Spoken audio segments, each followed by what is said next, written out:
जितना भाग होता है उन सभी भागों में से जाइलम के बारे में हम लोग पूर्ण रूप से पढ़ चुके हैं। अब ये लास्ट भाग बच गया है जो पादप उत्तक का भाग है, इसका नाम है फ्लोएम। क्या नाम है? फ्लोएम।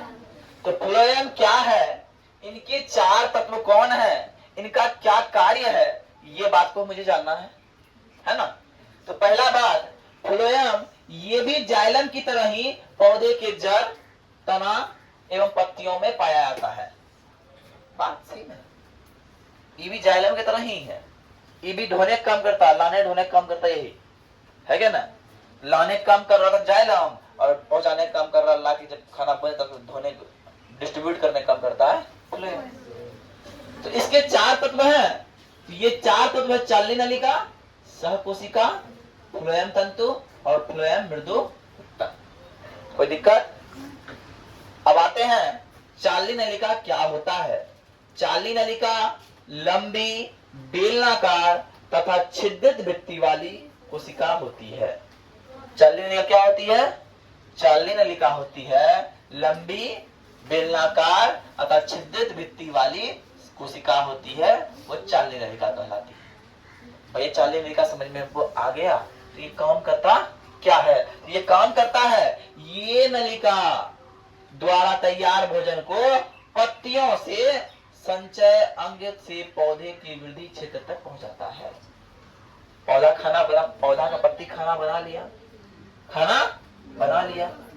अब वृद्धि जहां जरूरी है वृद्धि का, तो वहां तक खाना पहुंचाने का जो काम करता है इसी नलिका द्वारा होता है, चलनी नलिका द्वारा होता है।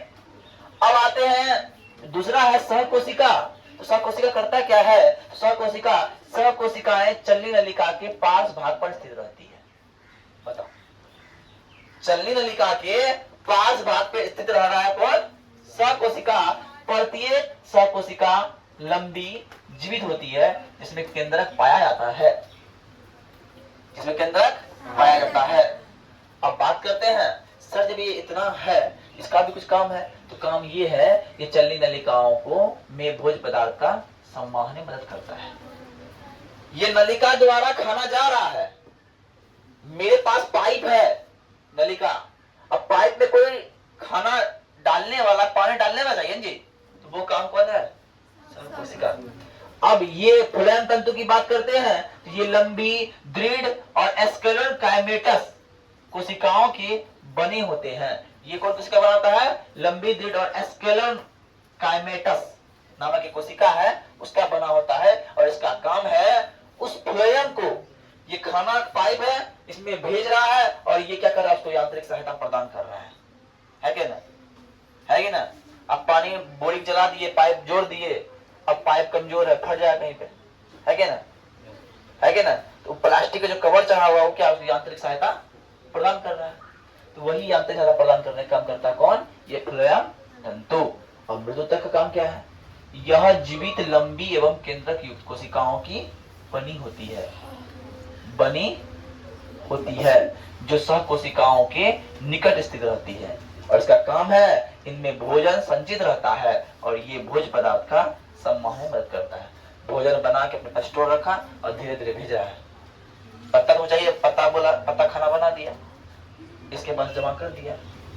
अब बात होता है, तना बोला अरे हम तो हमको कमजोरी आ रहा है, एक तरह खाना भेज दो, खाना भेज दिया। अब फल बोल रहा है हमको पकने में थोड़ा सा और भोजन चाहिए, उसको भेज दिया, है क्या ना? यही काम करता है जाइलम फ्लोएम। तो मेरा आज पादप उत्तक हो गया खत्म। अब हम लोग जाएंगे जंतु उत्तक की ओर। किसकी ओर? जंतु उत्तक।